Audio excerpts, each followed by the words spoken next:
Alguns falam assim, o juiz é Deus. Outros dizem, não, o juiz é Jesus Cristo. E outros dizem, não, o juiz é o Espírito Santo. Pois bem, vamos para a Bíblia. Vamos ver quem é o juiz. Depois você vai analisar comigo. Vamos para o Salmo 50. Salmo 50, esse é um texto interessantíssimo. Versículo 6, diz assim, os céus anunciam a sua justiça, porque é o próprio Deus que julga. Ouviu isso? Esse texto fala, é o próprio Deus que julga. Agora escute uma coisa. Se você ler esse texto, você vai falar assim, Deus é o juiz. Perfeito. Mas vamos fazer assim, vamos marcar o texto, põe a mão aí no Salmo 50, e vamos agora ver um outro texto, para você ver que interessante esse outro texto. Porque parece que a Bíblia entra em contradição, parece, mas não entra. Então a gente pode imaginar alguma coisa, mas não. Eu quero chamar a sua atenção para esse texto. Vamos então para João, Evangelho de João, e nós vamos ver aqui o capítulo 5 de João. E esse capítulo 5 nos ajuda a entender um pouco melhor esse texto. João capítulo 5, verso 24, e aí nós vamos considerar um pouquinho mais alguns textos na sequência. Diz assim, em verdade vos digo, quem ouve a minha palavra e crê naquele que me enviou tem a vida eterna. Não entra em juízo, mas passou da morte para a vida. Agora vamos para o verso 26 e depois o 27. Porque assim como o Pai tem a vida em si mesmo, também concedeu ao Filho ter vida em si mesmo. E lhe deu autoridade para julgar, porque é o Filho do homem. Até aqui. Você viu isso? Deu autoridade para Jesus julgar, porque Jesus é o Filho do homem.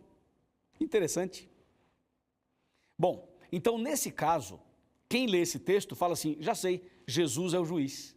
Mas quem leu lá o Salmo 50 diz, não, Deus é o juiz. Então como é que fica? Quem é o juiz? É Deus ou é Jesus? Bom, a resposta é o seguinte, os dois. Só que, para você entender isso daqui, tem que entender as três fases do juízo. Deus é o juiz em qual fase? E Jesus será o juiz em qual fase? Só que tem um outro texto que complica mais a situação. Quer ver o outro texto? Vamos para 1 Coríntios 6. 1 Coríntios 6, veja só o que diz aqui. Aliás, esse texto de 1 Coríntios 6 é um texto clássico, forte, importante, que esclarece mesmo.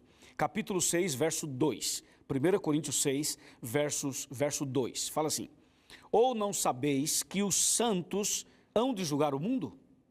Ora, se o mundo deverá ser julgado por vós, sois acaso indignos de julgar as coisas mínimas? Bom, agora complicou tudo. É ou não é? Porque, veja, em Salmo, Deus é o juiz. Em João, Jesus é o juiz. Mas em Coríntios, os santos, os salvos, serão juízes. Entende? Então, quando a gente olha a Bíblia, tem que olhar com cuidado. Porque às vezes parece que diz uma coisa e está dizendo outra. Então, quem é o juiz, afinal? Bem, o juiz são os três.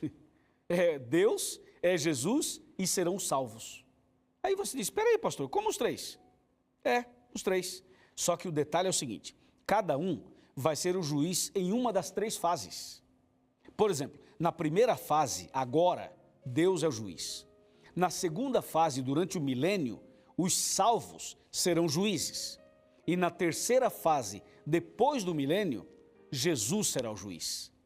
Você viu que interessante? Percebeu como isso fica mais claro para a gente? É isso. Agora você diz, pastor, como é que você sabe que Deus é agora, os santos serão durante o milênio e Jesus depois do milênio? É muito simples. É só você analisar o contexto do assunto. Por exemplo, hoje, sabe qual é a função de Jesus hoje? A função de Jesus hoje é a que está em 1 João 2, verso 1. Aqui está a função de Jesus. Vamos lá? 1 João 2, verso 1, está aqui. 1 João 2, verso 1. Olha só. Filhinhos meus, estas coisas vos escrevo para que não pequeis. Se todavia alguém pecar, temos advogado junto ao Pai, Jesus Cristo o justo. Então hoje, por que Jesus não é o juiz hoje? Porque ele é o advogado. Entendeu? Ele é o advogado.